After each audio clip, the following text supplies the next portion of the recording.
आज की कथा में चर्चा करेंगे भगवान श्री कृष्ण के एक ऐसे मुस्लिम भक्त की जिन्होंने भगवान के लिए अंजल छोड़ दिया और भगवान उसके यहाँ भोजन की थाल लेकर पहुँचने को विवश हो गए। तो आइए कथा का श्रवण करते हैं। अगर अब तक आपने चैनल को लाइक और सब्सक्राइब नहीं किया है तो कृपया चैनल को लाइक और सब्सक्राइब कर दें ताकि आने वाली हर धार्मिक कथाएँ सबसे पहले आप तक पहुँचे। जय श्री कृष्णा। चलिए कथा प्रारंभ करते हैं। राजस्थान के करौली में भगवान श्री कृष्ण का एक मंदिर है जिसे मदन मोहन जी का मंदिर कहा जाता है और वहाँ एक गोस्वामी जी नाम के पुजारी थे। उसी गांव में ताज खां नाम का एक व्यक्ति रहता था जो कचहरी में चपरासी था। एक दिन ताज खां कचहरी का कोई संदेश लेकर गोस्वामी जी के पास गया उस मदन मोहन जी के मंदिर में। ताज खान ने वहां जाकर आवाज लगाई, गोस्वामी जी, गोस्वामी जी। गोस्वामी जी उस समय भगवान की पूजा आरती कर रहे थे, इसलिए आने में उन्हें विलंब हुआ। उसी बीच ताज खां की नजर भगवान श्री कृष्ण की मूर्ति पर गई तो वह मंत्रमुग्ध हो गया। वह भगवान श्री कृष्ण की मूर्ति को देखते ही रह गया। बहुत ही आकर्षक स्वरूप और सुंदर छवि थी। ताज खां कुछ देरों के लिए मंत्रमुग्ध हो गया। उधर से जब गोस्वामी जी आए और उन्होंने ताज खां को बोला कि ताज खां बताओ क्या बात है, तब जाके कहीं ताज खां की मुद्रा भंग हुई। ताज खां ने गोस्वामी जी को कचहरी का संदेश सुनाया और वापस लौट गए। अब ताज खां नित्य प्रतिदिन उस मदन मोहन जी के मंदिर में जाया करते और भगवान श्री कृष्ण का दर्शन करते फिर वापस आ जाते।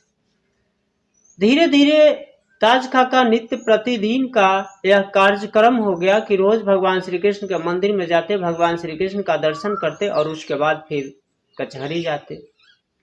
अब वह मंदिर में इस डर से नहीं चढ़ते क्योंकि वह मुस्लिम थे और पुजारी जी उन्हें जाने से रोकते, इसलिए डर से वह भगवान श्री कृष्ण के सीढ़ियों पर नहीं चढ़ते, मंदिर के सीढ़ियों पर नहीं चढ़ते।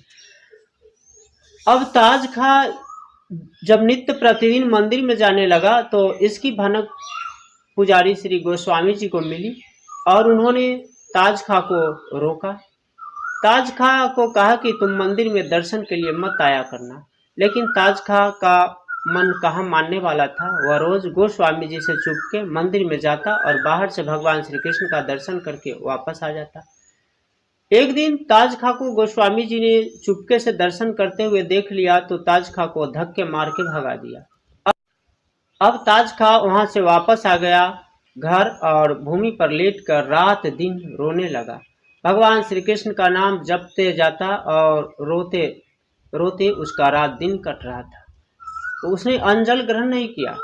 भूख प्यास के मारे वह व्याकुल हो गया, फिर भी उसने अन्न-जल ग्रहण नहीं किया और उसने प्रण किया कि जब तक भगवान मुझे दर्शन करने के लिए नहीं बुलाएंगे तब तक मैं अन्न-जल ग्रहण नहीं करूंगा।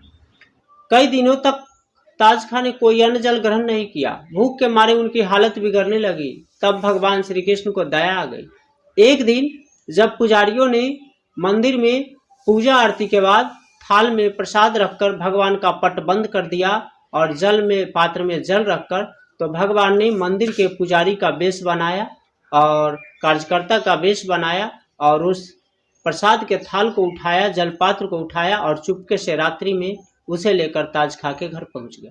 ताज खां के दरवाजे को खटखटाया, अंदर से ताज खां निकल कर आए तो उन्होंने कहा, यानी भगवान श्री कृष्ण ने जो कार्यकर्ता का वेश धारण किए हुए थे, कहा कि गोस्वामी जी ने प्रसाद भिजवाया है, आप इसे ग्रहण कर लीजिए और कल सुबह थाल और जल पात्र को आप मंदिर में भिजवा देंगे और दर्शन के लिए आ जाएंगे।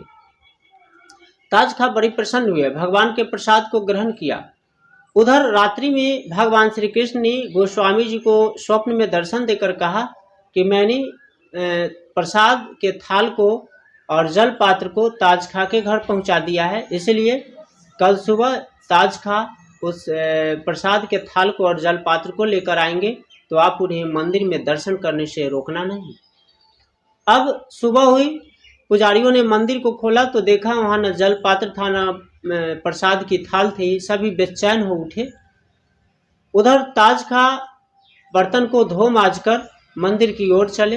वहां देखा तो गोस्वामी जी खड़े थे। गोस्वामी जी को ले जाकर ताज खां ने प्रसाद का थाल और जल पात्र दिया तो गोस्वामी जी ने पूछा कि आपके पास कैसे आया।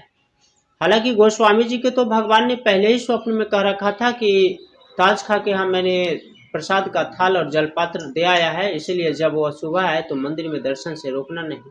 ताज खा जब थाल लेकर पहुंचे और जलपात्र लेकर पहुंचे तो गोस्वामी जी ने आगे बढ़कर उन्हें गले लगा लिया और फिर उन्हें ले जाकर भगवान के मंदिरों का दर्शन कराया, भगवान की मूर्ति का दर्शन कराया। ताज खा मूर्ति के दर्शन करके धन्य हो गए और फिर सब ताज खा का जय जयकार करने लगे। इस प्रकार भगवान इतने दयालु है कि अपने भक्तों के भाव से सहज ही पसीज जाते हैं और भगवान अपने भक्त को भोजन कराने के लिए अपने प्रसाद का थाल और जल पात्र लेकर उसके घर पहुंच जाते हैं। तो यह थी एक मुस्लिम कृष्ण भक्त की कथा। आज की कथा में बस इतना ही। कल मिलेंगे किसी नए कथा के साथ। तब तक के लिए राधे राधे, जय श्री कृष्णा।